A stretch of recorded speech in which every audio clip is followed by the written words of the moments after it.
زندگی مجھ کو ملی جس کی دعاؤں کے طفیل، جیب میں پیسے نہ تھے اس کی دوائی کے لیے۔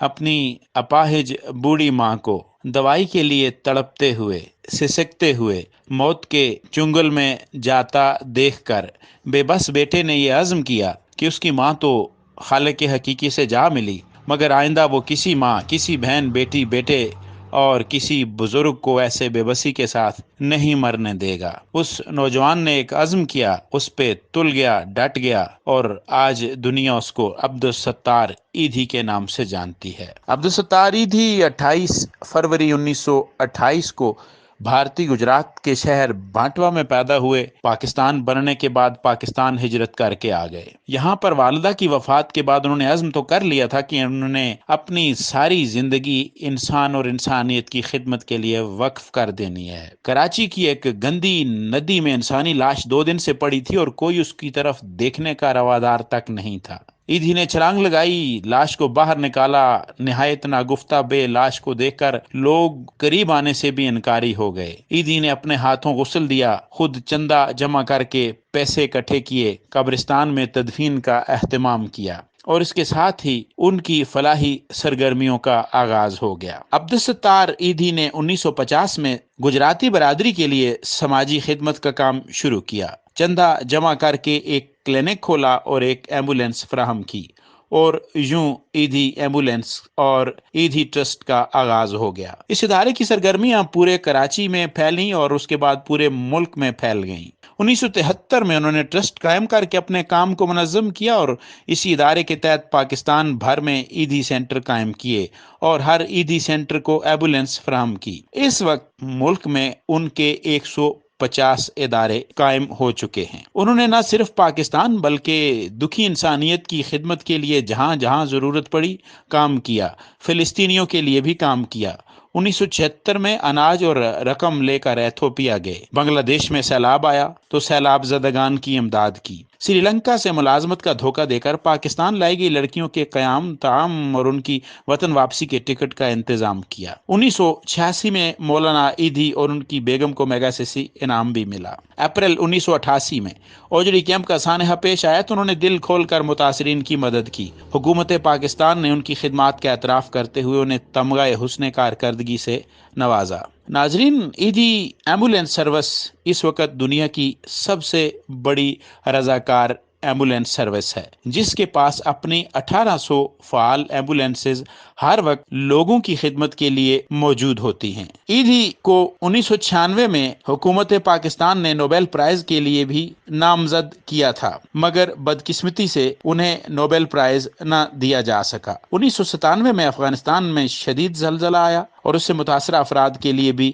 امدادی سامان وہاں بھیجا۔ 2001 میں امریکہ کو ورلڈ ٹریڈ سینٹر کے واقعے کے بعد $1,00,000 کی امداد دی۔ ناظرین، ایدھی نے انسانیت کی خدمت کرتے ہوئے کبھی کسی کا مذہب، علاقہ، رنگ، نسل نہیں پوچھے۔ اردو پیڈیا کے ناظرین، زلزلے ہوں، بجلیاں ہوں، قحط ہوں، آلام ہوں، جب جب انسانیت کو مدد کی ضرورت پڑی، عبدالستار ایدھی پہلی صف میں کھڑے نظر آئے۔ ایدھی فاؤنڈیشن اس وقت تک 20,000 متروک بچوں کو پال چکی ہے۔ اس کے علاوہ 50,000 سے زائد یتیموں کی کفالت کر چکی ہے اور 40,000 سے زیادہ نرسز کو ٹرین کر چکی ہے۔ ایدھی فاؤنڈیشن کے زیر اہتمام چلائے جانے والے 330 ویلفیئر سینٹرز پورے ملک میں دکھی انسانیت کی خدمت کر رہے ہیں۔ ناظرین، عبدالستار ایدھی کے پاس بیک وقت اربوں روپے کا سرمایہ گردش میں رہتا تھا۔ یہ چندے کی رقم وہ دکھی انسانیت کی فلاح کے لیے استعمال کرتے تھے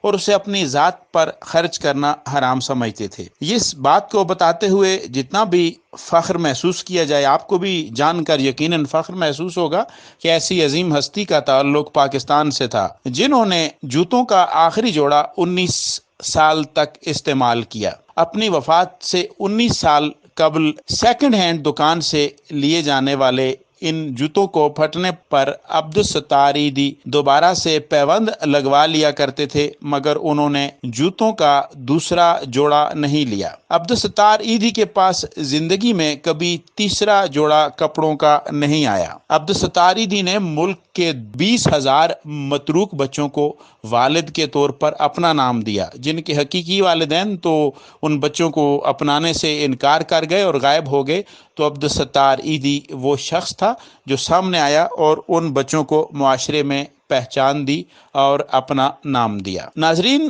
انسانیت کا مسیحا، جس کو دنیا کا امیر ترین غریب بھی کہا جاتا ہے، اس نے اپنی ذات کے لیے کچھ بھی نہ کمایا بلکہ دکھی انسانیت کی خدمت کرتا رہا، اور ان کی آخری خواہش یہ تھی کہ ان کے اعضاء بھی دکھی انسانیت کے لیے عطیہ کر دیے جائیں۔ مرتے وقت بھی عبدالستار ایدھی اپنی آنکھیں اس دنیا کو دے گئے تاکہ اس دنیا کو پھر سے وہ اپنی آنکھوں سے دیکھتے رہیں، اور دنیا کو جاتے جاتے بھی وہ روشنی بانٹ کر گئے۔ زندگی میں عبدالستار ایدھی کو بہت سی مشکلات کا سامنا کرنا پڑا۔ امریکہ اور کینیڈا میں ان کو ایئرپورٹ پر روک کر 8 گھنٹے کے لیے پوچھ تاچھ کی گئی، مگر کوئی بھی حرف شکایت عبدالستار ایدھی کی زبان پر نہیں تھا۔ ان کا کہنا تھا کہ ان کا حلیہ اور ان کی لمبی داڑھی ہی اس کام میں رکاوٹ ہے جس کی بنیاد پر انہیں اس طرح کی مشکلات پیش آتی ہیں۔ 2014 میں ان کی فاؤنڈیشن پر حملہ کیا گیا اور 5 لاکھ امریکی ڈالر کے لگ بھگ چندہ لوٹ لیا گیا۔ اس کے علاوہ مذہبی عناصر بھی وقتاً فوقتاً ان کو آڑے ہاتھوں لیتے رہے اور ان پہ کافر اور جہنمی وغیرہ کے فتوے داغتے رہے۔ ایک نامور شعلہ بیان مقرر خادم رضوی زندگی میں تو عبدالستار ایدھی کے بارے میں بہت سخت الفاظ کا استعمال کرتے رہے، مگر یہ عبدالستار ایدھی کی رضاکارانہ سروسی تھی کہ خادم رضوی کو وفات کے بعد اسی جہنمی ایدھی کی ایمبولینس آخری آرام گاہ تک پہنچانے میں کام آئی۔ خادم رضوی عبدالستار ایدھی کے حوالے سے کیا کہا کرتے تھے، ناظرین ملاحظہ فرمائیں۔ عبدالستار ایدھی اینج کر کے منگیا، مال روڈ دیے میں تصویراں ہیں، جھولی پھیلا کے منگیا ساری زندگی عبدالستار ایدھی تے لوگاں دے بچے پالدا رہا، ناجائز بچے پالدا رہا، مال روڈ تے پنگوڑے رکھے ہوئے، پاکستانی معاشرے کو یہ وہ کیا دے کر گیا ہے، اور اس کو سلوٹ کس بات کا انہوں نے مارا ہے؟ منگتا رہا اینج منگت ساری زندگی تے کہنے جی 16,000 نے بچے پالے۔ ناظرین، عبدالستار ایدھی نے ان باتوں کا کبھی برا نہیں منایا، بلکہ وہ تو جہنم کے ان فتووں پر ہنس کر اکثر اتنا کہہ دیا کرتے تھے کہ انہیں مولوی کی جنت میں جانا ہی نہیں ہے۔ انسانیت کے دردوں کا رکھوالا 8 جولائی 2016 کو گردے فیل ہو جانے کی وجہ سے اس فانی دنیا سے پردہ کر گیا۔ انہیں تمام تر سرکاری اعزازات کے ساتھ دفن کیا گیا۔ عبدالستار ایدھی پاکستان کی 5ویں شخصیت ہیں جن کی یاد میں یادگاری سکے جاری کیے گئے۔ اس کے علاوہ محمد علی جناح اور جنرل ضیاء الحق کے بعد وہ ملک کی 3ری شخصیت ہیں جن کے جنازے کو توپوں کی سلامی دی گئی اور سرکاری اعزازات کے ساتھ اس دنیا سے رخصت کیا گیا۔ انہیں 19 توپوں کی سلامی دی گئی تھی۔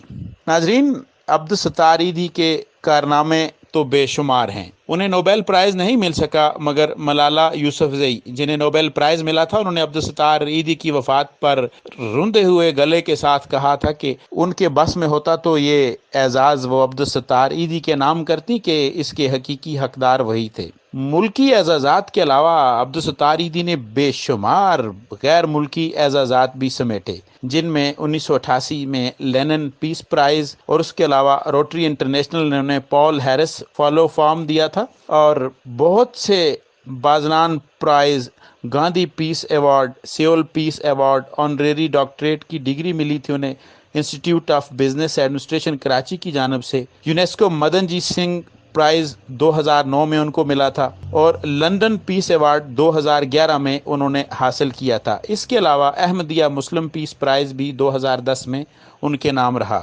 یہ تھے عبدالستار ایدھی، انسانیت کا مسیحا، انسانیت کا رکھوالا۔ اللہ آپ ہم سب کو عبدالستار ایدھی کے نقش قدم پر چلتے ہوئے انسانیت کی خدمت کرنے کی توفیق عطا فرمائے۔ مزید لوگوں کی بایوگرافیز جاننے کے لیے ہمارا چینل سبسکرائب کرنا مت بھولیے گا۔ ناظرین، خوش رہیں، آباد رہیں، ہماری نیک تمنائیں آپ کے ساتھ۔